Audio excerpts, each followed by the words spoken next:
Lithos, c'est les pierres, et thérapie, c'est soin. Donc étymologiquement, c'est comment se soigner par les pierres. On sait que souvent, quand on prend une pierre, vu qu'elle est riche en minéraux, vu qu'elle est riche en éléments, elle permet, quand on se rapproche d'une pierre, c'est comme si on peut travailler au niveau de notre corps physique, notre corps mental, pour libérer certains éléments qui sont au niveau de notre corps, qui ont besoin d'être fluidifiés. Donc lithothérapie, je dirais, c'est comment s'approprier, se rapprocher d'une pierre et nous apporter, en fait, fluidifier des énergies qui sont bloquées en nous pour pouvoir les libérer, d'une manière très simple.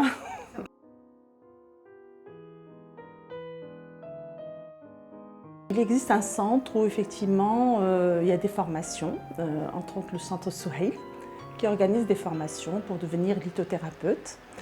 Sachant que lithothérapeute, je voudrais quand même préciser que c'est une approche qui n'est pas du tout officielle, où on a défini même les propriétés des pierres juste de manière instinctive.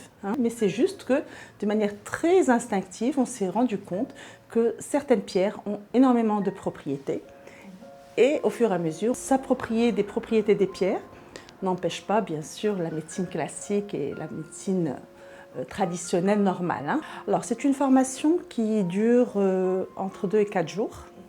Alors, 2 jours, c'est juste comprendre chaque pierre et ses propriétés. Et les 2 autres jours, enfin 2 ou 3 jours en plus, peuvent être intéressants pour les gens qui veulent aller plus loin, pour pouvoir faire des soins énergétiques en pierre.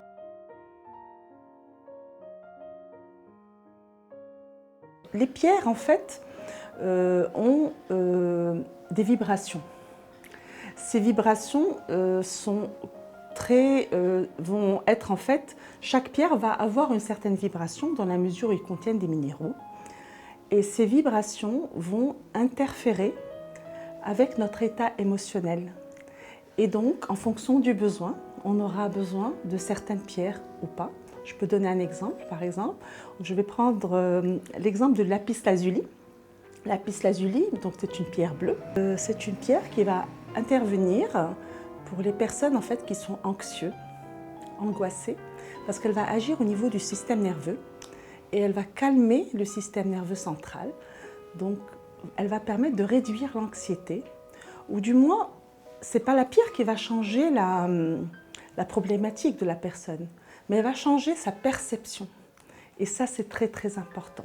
Parce que souvent, on a une certaine perception du monde qui est là dans un instant donné. Et donc, du coup, c'est comme si on est immobile, bloqué dans cette perception, on n'arrive pas à avancer.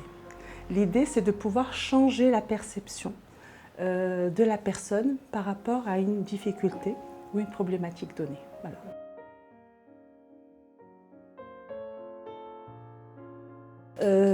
L'approche la plus classique, c'est de se dire je vais aller dans une boutique de lithothérapie et je vais voir la pierre qui m'attire.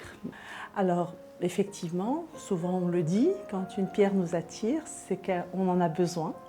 Donc, soit c'est sa couleur, son minéral, parce qu'effectivement, avec la couleur de la pierre, on travaille aussi en chromatothérapie, c'est-à-dire qu'on va utiliser la couleur pour nous apporter ce dont on a besoin.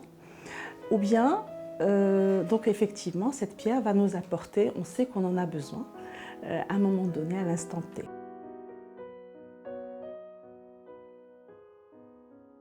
Pour entretenir les pierres, il y a plusieurs manières. On peut effectivement les mettre dans l'eau, les laver. Après, toutes les pierres ne supportent pas l'eau. Moi, ce que je préconise personnellement, j'utilise beaucoup la sauge blanche, donc par fumigation. On peut utiliser d'autres encens. Tout simplement par fumigation, faire un nettoyage de ces pierres, 1 fois par semaine par exemple. Après, ce qu'on peut faire, on peut les dynamiser. Et moi, j'utilise beaucoup les géodes comme ça, qu'ils soient en quartz blanc ou en améthyste. On place la pierre donc, dans la géode, ça permet de la redynamiser et de lui apporter, de lui remettre de l'énergie en fait. Voilà.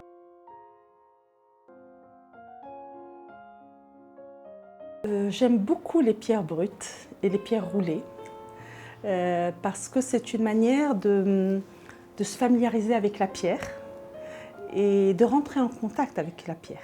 Ça, c'est très personnel.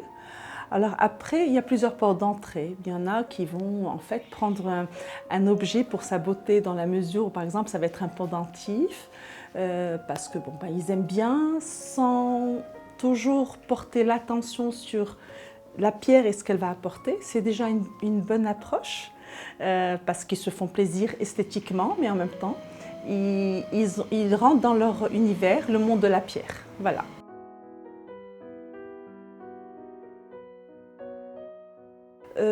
J'ai tendance à dire que tout dépend de l'attention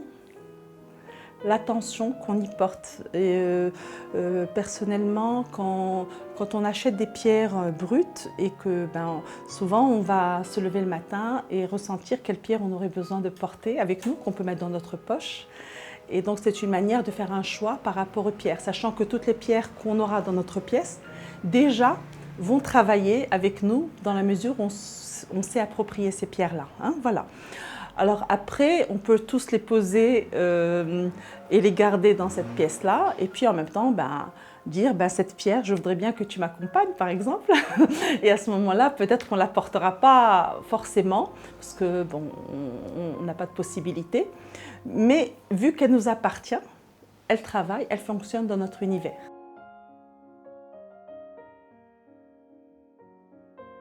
Vous savez, j'ai beaucoup de bonnes surprises de gens qui disent « je suis attirée par les pierres » sans comprendre pourquoi. Ils viennent et ils veulent découvrir cet univers, mais d'une manière très spontanée. Alors souvent, c'est des appels comme ça, de manière très spontanée. Et le premier conseil que je peux leur donner, c'est bien sûr toujours être à l'écoute de leur instinct et déjà découvrir ce monde par le toucher. C'est-à-dire venir ressentir les pierres, rentrer en contact avec la pierre, la vibration et qu'est-ce qu'elle peut nous dire, nous amener, etc. Et à partir de là, si effectivement il y a quelque chose de manière intuitive qui s'exprime, là effectivement ils peuvent aller plus loin pour aller faire des formations. Pour moi, c'est les premiers conseils qu'ils peuvent faire pour pouvoir démarrer dans ce monde merveilleux.